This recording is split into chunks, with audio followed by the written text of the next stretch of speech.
Welcome to intellectuals Avenue. आज हम John Donne की जिस पोइम को डिस्कस करेंगे उसका टाइटल है प्रेजेंट इन एब्सेंस, यानी गैर मौजूदगी में मौजूद होना। ये एक लव पोइम। तो इस तरह से इस पोइम की टोटल लाइंस की स्ट्रेंथ है 24। पॉइंट कहता है एब्सेंस, ए गैर मौजूदगी, ए जुदाई, हियर दाओ माई प्रोटेस्टेशन, मेरी इस फरियाद को सुन लो, यानी वो जुदाई के ख़िलाफ़ एहतजाज कर रहा है। अगेंस्ट दाई स्ट्रेंथ, तुम्हारी ताकत के ख़िलाफ़, यानी अपनी बिलव्ड से जुदा होने का जो अमल है वो उसके जज्बात को मुतज़लज़ल नहीं कर सकता। डिस्टेंस एंड लेंथ, फासला और मुद्दत, यानी जो उसकी बिलव्ड से दूरी का बाइस बन रही हैं वो सिर्फ़ ये दो चीज़ें हैं। एक तो डिस्टेंस है जो कि उसे उसकी बिलव्ड से दूर कर रहा है, और एक लेंथ है यानी एक टाइम है जो कि उन्हें आपस में दूर कर रहा है। डू व्हाट दाओ कांस्ट फॉर अल्ट्रेशन, जो कुछ भी तुम कर सकती हो तब्दीली के लिए वो कर गुज़रो, यानी वो चाहे जितनी भी कोशिश कर ले मोहब्बत को नहीं बदल सकती। यानी जुदा होने का जो अमल है वो मोहब्बत को कभी भी ख़त्म नहीं कर सकता। For hearts of truest metal, metal यानी हिम्मत और दलेरी, यानी ब्रेवरी, क्योंकि जो सच्चे दिल होते हैं उनमें दलेरी होती है, यानी सच्चे दिलों में ही दलेरी होती है। किसी तरह की जुदाई भी उन्हें मुतज़लज़ल नहीं कर सकती, उनकी मोहब्बत को कम नहीं कर सकती। Absence doth join and time doth settle, क्योंकि जुदा होने का अमल करीब करता है और वक्त भी इसे मज़ीद मजबूत कर देता है। यानी इसका मतलब है कि जितना वक्त गुज़रता जाएगा उतनी मोहब्बत मज़ीद स्ट्रेंथन होगी, मज़ीद मजबूत होगी, इसमें किसी किस्म की कोई भी कमज़ोरी नहीं आएगी। Who loves a mistress of such quality, जो ऐसी आदात वाली, ऐसी खसूसियात वाली महबूबा से मोहब्बत करता है, यानी एक ऐसी औरत जो खूबसूरत, ज़हीन और वफ़ादार हो। जो शख्स ऐसी लड़की से मोहब्बत करेगा, his mind hath found, इसका दिल पा लेता है अफेक्शंस ग्राउंड, मोहब्बत की बुनियाद। तो ऐसे शख्स के दिल को मोहब्बत की बुनियाद मिल जाती है beyond time place and all mortality, और ये मोहब्बत वक्त, जगह और मौत की हदूद से मावरा होती हैं। यानी ना तो वक्त उस मोहब्बत को ख़त्म कर सकता है, ना दूरी ख़त्म कर सकती है, और ना ही मौत इन मोहब्बतों को ख़त्म कर सकती है। ये ऐसे लोगों की बात है जो कि सच्ची मोहब्बत करते हैं। To hearts that can not very, इनके दिलों में तब्दीली नहीं आ सकती, यानी हालात जैसे भी हों उनके दिलों में मोहब्बत में कमी नहीं आ सकती। उनकी मोहब्बत परमानेंट होती है, परपेचुअल होती है। Absence is present, time doth tarry, जुदाई भी असल मौजूदगी ही होती है। यानी जब वो आपस में एक दूसरे से जुदा हो जाते हैं, दूर हो जाते हैं, तो उनके दिल एक दूसरे के करीब ही रहते हैं, और जो वक्त है वो उनके लिए ठहर जाता है, यानी उन्हें किसी किस्म का एहसास नहीं होता, क्योंकि वो उनकी यादों में, उनके दिल में हर वक्त मौजूद होता है, और उन्हें ये महसूस होता है कि वक्त ठहर गया है। यानी उन पर वक्त जितना मर्ज़ी लंबा गुजर जाए उसका कोई असर नहीं होता। माई senses want there outward motion, मेरे हवास अपनी बैरूनी हरकत की ख्वाहिश करते हैं, यानी मेरी जो 5 सेंसेस हैं वो एक बैरूनी हरकत चाहती हैं। विच नाउ विदन, जो कि अब मेरे अंदर हो रही है, यानी वो हरकत जो मेरे अंदर हो रही है मेरी 5 सेंसेस चाहती हैं कि इसी तरह की हरकत बाहर भी हो। रीज़न डथ विन, और जो अकल है वो गालिब आ जाती है, यानी मैं अपनी अकल की वजह से खामोश हो जाता हूँ।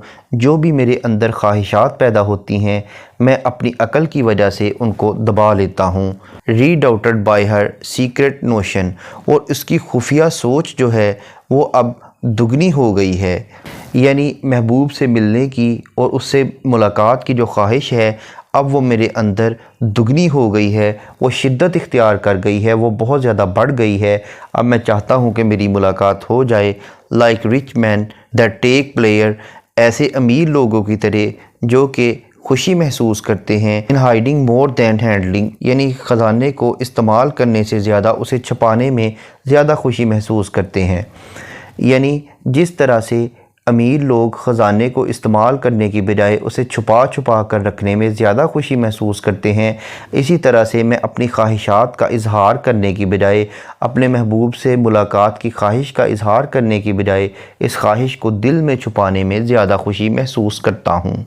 By absence this good means I gain, अपने महबूब से जुदा होने से मैंने ये फ़ायदा हासिल कर लिया है that I can catch her, कि मैं उसे पकड़ सकता हूँ। जुदाई के बावजूद मैं अपनी बिलव्ड को अपने ख़यालात में फ़ील कर सकता हूँ, अपनी इमेजिनेशन में उसे अपने पास महसूस कर सकता हूँ। वेयर नन कैन वॉच हर, जहाँ कोई भी उसे देख नहीं सकता। यानी जब वो हकीकत में सामने होगी तो सब लोग उसे देखेंगे, लेकिन जब मैं अपनी इमेजिनेशन में उसे देखता हूँ तो सिर्फ़ मैं ही देख सकता हूँ, कोई और उसे नहीं देख सकता। In some close corner of my brain, वो मेरे दिमाग के किसी छुपे हुए कोने में मौजूद होती है। देयर आई एम्ब्रेस एंड किस हर, वहाँ मैं उसे गले भी लगाता हूँ और ख़यालात में ही उसे किस भी करता हूँ, उसे बोसा भी देता हूँ। And so enjoy her and none miss her, और यूँ मैं उससे लुत्फ़अंदोज़ होता हूँ और इसका किसी को पता भी नहीं चलता, और मैं कभी भी उसे मिस नहीं करता, कभी भी उससे दूर नहीं होता। यानी हमारी जो बज़ाहिर जुदाई है वो फ़िज़िकल तो डिस्टेंस मौजूद है, लेकिन इसके बावजूद मेरे दिल में वो हमेशा मौजूद है, मेरी इमेजिनेशन में मौजूद है, और उसे मैं अकेला ही इंजॉय करता हूँ। मैं अपनी फीलिंग्स को लोगों के सामने बयान नहीं करता। इस पोइम को पढ़ने के बाद अब हम आते हैं इस पोइम में यूज़ होने वाली लिटरेरी टर्म्स की जानिब। सबसे पहले हम देखते हैं इसकी राइम स्कीम। इसके तमाम स्टेंजास की सेम राइम स्कीम है, यानी ABB ACC, यानी फर्स्ट और फोर्थ लाइंस आपस में राइम्ड हैं, सेकंड और थर्ड लाइंस आपस में राइम्ड हैं, जबकि फिफ्थ और सिक्स्थ लाइंस आपस में राइम्ड हैं। जैसा कि फर्स्ट स्टेंजा की फर्स्ट लाइन का लास्ट वर्ड है प्रोटेस्टेशन, फोर्थ लाइन का लास्ट वर्ड है आल्ट्रेशन। प्रोटेस्टेशन, आल्ट्रेशन। उसके बाद सेकंड लाइन का लास्ट वर्ड है स्ट्रेंथ और थर्ड लाइन का लास्ट वर्ड है लेंथ। Strength, length. उसके बाद फिफ्थ लाइन का लास्ट वर्ड है मेटल और सिक्स्थ लाइन का लास्ट वर्ड है सेटल। Metal, settle. इसी तरह से सेकंड स्टेंजा में quality, mortality, found, ground, very, tarry. Next stanza में motion, notion, within, win, player, ट्रेयर।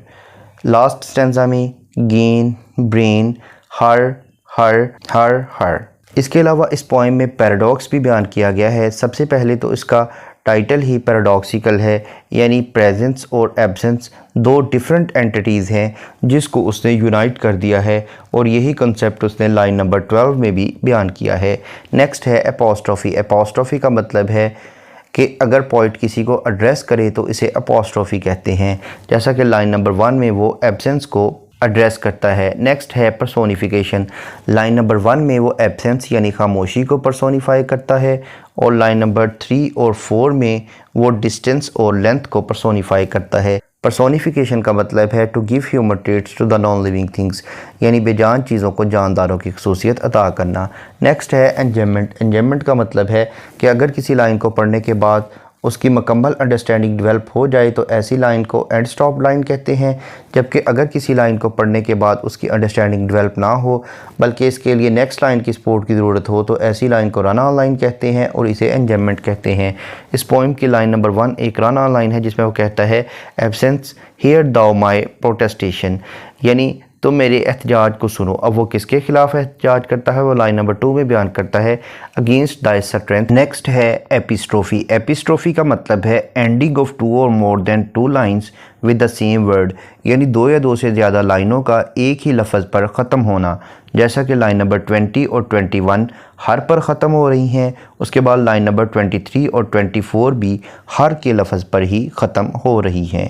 Next है कायूरा। कायूरा का मतलब है कि अगर पॉइंट किसी लाइन में पॉज या ब्रेक लेने के लिए कोई पंक्चुएशन मार्क यूज़ करे तो इसे कायूरा कहते हैं, जैसा कि लाइन नंबर 6 में एब्सेंस डथ जॉइन के बाद कॉमा यूज़ किया गया है। इसके अलावा लाइन नंबर 6 में डॉथ का वर्ड रिपीट किया गया है। नेक्स्ट है मेटाफर। मेटाफर का मतलब है किसी क्वालिटी की बेस पर किसी चीज़ को कोई दूसरी चीज़ डिक्लेयर कर देना, जैसा कि लाइन नंबर 5 में हार्ट्स ऑफ ट्रूएस्ट मेटल जो है ये स्ट्रॉन्गेस्ट हार्ट्स यानी मजबूत दिलों का मेटाफर है। नेक्स्ट है इंटरनल राइम। इंटरनल राइम का मतलब है एक ही लाइन में दो या दो से ज़्यादा राइम्ड वर्ड्स का यूज़ करना, जैसा कि लाइन नंबर 3 में डिस्टेंस लेंथ, लाइन नंबर 6 में जॉइंट टाइम, लाइन नंबर 14 में विच विद इन।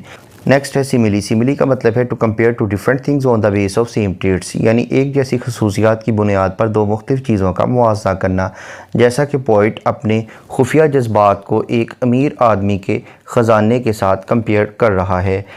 इसके अलावा लाइन नंबर 6 में एंटीथीसिस बयान किया गया है, यानी पोइट ये कहता है कि जो हमारी गैर मौजूदगी है, हमारा एक दूसरे से जुदा होना है, वो हमें मिला देता है। इसके अलावा पोइट ने कंसीट भी यूज़ की है, इसका मतलब है एक्सटेंडेड मेटाफर। स्टैंजा नंबर 3 में मुकम्मल तौर पर कंसीट यूज़ की गई है, यानी पोइट अपने जज्बात को एक ख़जाने के साथ मुकम्मल तौर पर कंपेयर करता है। नेक्स्ट है एलिट्रेशन। एलिट्रेशन का मतलब है बिगनिंग ऑफ टू और more than two words in the same line with the same letter और साउंड, यानी एक ही लाइन में दो या दो से ज़्यादा अल्फाज का एक ही हरफ या एक ही आवाज़ से शुरू होना, जैसा कि लाइन नंबर 8 में हिज हैथ, ये दोनों वर्ड्स एच लेटर से स्टार्ट हो रहे हैं। लाइन नंबर 12 में टाइम टेरी, लाइन नंबर 13 में माई इमोशन, लाइन नंबर 14 में which within, line number 18 में हाइडिंग हैंडलिंग, लाइन नंबर 19 में गुड गेन। नेक्स्ट है कॉन्सोनेंट्स। कॉन्सोनेंट्स का मतलब है use of same consonant letter in the different words of the same line, यानी एक ही लाइन के मुख्तलिफ अल्फाज में एक ही कॉन्सोनेंट लेटर इस्तेमाल करना, जैसा कि लाइन नंबर 4 में वर्ड कास्ट अल्ट्रेशन, इन तीनों वर्ड्स में टी लेटर यूज़ हुआ है जो कि कॉन्सोनेंट है। उसके बाद लाइन नंबर 5 में hearts truest metal, line number 15 में रीज़न विन, लाइन नंबर 18 में हाइडिंग हैंडलिंग, लाइन नंबर 19 में एब्सेंस मीन्स गेन। नेक्स्ट है एसोनेंस। एसोनेंस का मतलब है use of same vowel letter in the different words of the same line, यानी एक ही line के मुख्तलिफ अल्फाज में एक ही वावल लेटर का इस्तेमाल करना, जैसा कि लाइन नंबर 4 में वाट कास्ट, इन दोनों में ए लेटर यूज़ हुआ है जो कि वावल है। उसके बाद लाइन नंबर 14 में which within, line number 18 में हाइडिंग हैंडलिंग। इसके अलावा पोइट ने कुछ इमेजेस भी यूज़ किए हैं, जैसा कि हार्ट्स, रिचमेंट, ट्रेयर, close corner of my brain. Next है हाइपरबोली। हाइपरबोली का मतलब है बहुत ज़्यादा एग्जैजरेशन करना, यानी बात को बहुत ज़्यादा बढ़ा चढ़ा कर बयान करना। इसके अलावा अगर हम इसके थीम्स को देखें तो इसमें पावर ऑफ लव का थीम मिलता है, पैराडॉक्स ऑफ एब्सेंस का थीम मिलता है, मेंटल एंड इमोशनल रिलेशनशिप का थीम मिलता है, इमेजिनेशन और रियलिटी को कंपेयर किया गया है, और नेचर ऑफ लव का थीम मिलता है। यहाँ पर यह पोइम कंप्लीट हुई। जॉन डन की दीगर पोइम्स को डिटेल में समझने के लिए इसी चैनल यानी इंटेलेक्चुअल्स एवेन्यू पर जॉन डन की प्लेलिस्ट को विज़िट करें, जिसका लिंक डिस्क्रिप्शन बॉक्स में मौजूद है।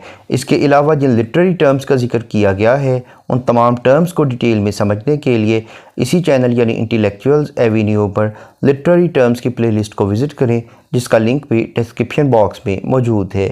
Thank you for attending this lecture.